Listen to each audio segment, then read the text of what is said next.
স্বাগত। তোমরা যারা যারা তোমাদের ফর্ম রিজেক্ট হয়েছে যেটা নিয়ে তোমরা চিন্তা করছিলে, একদম অফিসিয়ালিভাবে নোটিশ জারি করেছে। তোমরা দেখতেই পাচ্ছ government of West Bengal office of the chief সেক্রেটারির তরফ থেকে একদম অফিসিয়ালি নোটিশ রিলিজ করেছে। এই নোটিশে কি কি বলা হয়েছে, যারা রিজেক্ট হয়েছে, যাদের ফর্ম রিজেক্ট হয়েছে তাদের নিয়েও বলা হয়েছে, যাদের পেমেন্ট ফেলিওর হয়েছে তাদের নিয়েও বলা হয়েছে। সম্পূর্ণ তথ্য এই ভিডিওর মাধ্যমে ক্লিয়ার করব। ভিডিওটা প্রত্যেকের জন্য দারুণ সুখবর যাকে বলে আনতে চলেছে, তার কারণ হচ্ছে অফিসিয়ালিভাবে তোমাদের যা যা সমস্যা সেটাই মিটিংয়ে উঠে এসেছে এবং সেটা নিয়ে আলোচনা হয়েছে, এবং এই আলোচনার মধ্যে কি কি ইম্পর্টেন্ট টপিকগুলো সেগুলি ক্লিয়ার করব এই ভিডিওর মাধ্যমে। প্রথমে তোমাদের আমি ইংলিশ ভার্সনে যেটা বলেছে সেগুলো আমি তোমাদের দেখিয়ে দিই, তারপরে আমি বেঙ্গলি ভার্সনে আমি তোমাদের ব্যাপারটা বুঝিয়ে দিচ্ছি। ওকে, আমি এখানে তোমাদের দেখাচ্ছি। এখানে নোটিশের মেন 1 নম্বর পয়েন্টটা ভালো করে লক্ষ্য করো। টোটাল আবেদন কত জমা পড়েছে? 1.62 crores, অর্থাৎ 1,62,00,000 আবেদন জমা পড়েছে। তার মধ্যে অ্যাপ্রুভড হয়েছে কত? সেটা হলো 1,22,00,000 অ্যাপ্রুভড হয়েছে, এবং 27.83 lakhs ফর্ম কি হয়েছে? রিজেক্টেড হয়েছে। এবার রিজেক্টেড কী কারণে হয়েছে সে কারণটাও কিন্তু এখানে জানিয়ে দিয়েছে। দেখো, তোমাদের কারণটাও জানিয়ে দিয়েছে যে ফ্যামিলি পেজ ইনকাম ট্যাক্স, অর্থাৎ যদি ইনকাম ট্যাক্স পেয়ার হয় তাকে এখান থেকে বাদ দিয়ে দেওয়া হয়েছে, রিজেক্ট করে দেওয়া হয়েছে তার form. Possess more than 3 rooms, অর্থাৎ 3টে রুমের বেশি যদি পাকা রুম থাকে তাদেরকে বাদ দেওয়া হয়েছে। তারপরে হচ্ছে যারা জিএসটি দেয় তাদেরকেও কিন্তু বাদ দেওয়া হয়েছে এক্সেসটা। তো আরও বিভিন্ন মাল্টিপল কারণ রয়েছে, সেগুলোর জন্য বাদ দেওয়া হয়েছে। আচ্ছা, এর পরবর্তী কি বলা হয়েছে দেখে নাও। এর পরবর্তী হচ্ছে now all such provisionally rejected cases need to be compulsorily required at the field level and recommendation on each and every case needs to be uploaded at the portal. তো এইখানে যেটা বলতে চেয়েছে যে এই সমস্ত বাতিল হওয়া আবেদনগুলোর অবশ্যই ফিল্ড ভেরিফিকেশন হবে। তোমাদের এগুলোর কিন্তু ফিল্ড ভেরিফিকেশন করা হবে, এবং প্রতিটি কেসের অনুমোদনের বাতিলের যে সুপারিশ যে পোর্টালে সেটাকে আপলোড করা হবে। ঠিক আছে, আমরা পরবর্তী প্যারাগ্রাফে কি বলেছে আমরা সেটা দেখে নিই। পরবর্তী যেটি বলছে যে this exercise of field level inquiry and uploading in the portal should start from 5ই জুলাই থেকে, মানে আজকে থেকে সেটা কিন্তু স্টার্ট হয়ে যাচ্ছে।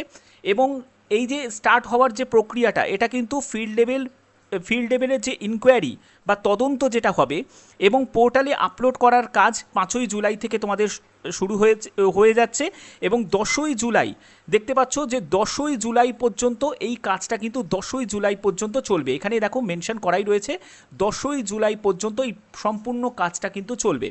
যারা অফলাইনে জনকল্যাণ শিবিরের মাধ্যমেও ফর্ম জমা দিয়েছো তাদেরও কিন্তু ইনকোয়ারি করা হবে, তাদেরও ফর্মটাকে ডিজিটাইজ করা হবে। ঠিক আছে, তো এইখানে কিন্তু এই সম্পূর্ণ ব্যাপারটা এখানে ক্লিয়ার করেছে। এবং এছাড়া তোমাদের জনকল্যাণ শিবিরে যারা পূর্বে প্রাপ্ত যারা অফলাইনে ফর্ম যারা জমা করেছো তাদেরকে ডিজিটাইজ করার কাজও কিন্তু তোমাদের 10ই জুলাইয়ের মধ্যে শেষ করতে হবে, অর্থাৎ এই পুরো প্রক্রিয়াটা তোমাদের 10ই জুলাই পর্যন্ত হবে। এবার যাদের অ্যাপ্রুভাল হলো, যাদের রিজেক্ট হলো, এবং সেই রিজেক্টের রিজনটাও কিন্তু তোমাদের জানানো হবে। ওকে, সেটা তোমাদের অনলাইনেই তোমরা চেক করলে তোমরা জানতে পারবে। এর পরবর্তী যে ইম্পর্টেন্ট সেটা হলো যাদের পেমেন্ট ফেলিওর হয়েছে, তোমাদের পেমেন্ট ফেলিওর হয়েছে, আমি সেই ব্যাপারটা তোমাদের এখানে বলছি। দেখো, বলছে in case there any bank related failure বা এনি আধার রিলেটেড ইস্যু যদি তোমার থাকে, হয়তো তোমার ডিবিটি রিলেটেড কোনো সমস্যা হয়েছে বা তোমার ব্যাংকে পাঠানো হয়েছে কিন্তু সেই ব্যাংকে সেটা রিসিভ করেনি কোনো সার্ভার ইস্যুর জন্য, তাহলে সেক্ষেত্রে তোমাদের কি বলা হচ্ছে, the district administration should proactively take up the matter with the banks so that the problem of payment failure can be addressed. অর্থাৎ এখানে বলতে চাইছে ব্যাংক সংক্রান্ত কোনো সমস্যা বা আধার কার্ডজনিত কোনো সমস্যা যদি থাকে সেটা জেলা প্রশাসনকে ব্যাংকের সঙ্গে সরাসরি যোগাযোগ করতে সেটাও কিন্তু নির্দেশ দেওয়া হয়েছে, যাতে পেমেন্ট সংক্রান্ত কোনো সমস্যা সমাধান করা যায়। ঠিক আছে, অর্থাৎ এখান থেকে আমরা একগুচ্ছ কিন্তু ইনফরমেশন পাচ্ছি যে তোমাদের এই যে এত যে ফর্ম রিজেকশন হয়েছে তাদের কিন্তু ফর্মটাকে আবার রিভেরিফাই করা হচ্ছে। এর জন্য কিন্তু তোমাদের দেখবে যে আন্ডার ইনকোয়ারি দেখাচ্ছে। তো অর্থাৎ এগুলো তদন্তাধীন কিন্তু রয়েছে, তারা আরেকবার যাচাই করে দেখে নিচ্ছে যে যারা যোগ্য প্রার্থী তারা মানে কোনো রকমভাবে বাতিল হয়ে যাচ্ছে না, তো সেগুলোর জন্য। ওকে, তো যাদের যাদের তোমাদের রিজেক্ট হয়ে গেছে তোমরা অবশ্যই কিন্তু কমেন্টে জানাবে তোমাদের কাদের কাদের ফর্ম রিজেক্ট হয়েছে। এখন তোমাদের দেখাচ্ছে আন্ডার ইনকোয়ারি দেখাচ্ছে, তোমাদের কি এখনও আন্ডার ইনকোয়ারি দেখাচ্ছে না আবার সেই রিজেক্টই হয়ে গেল?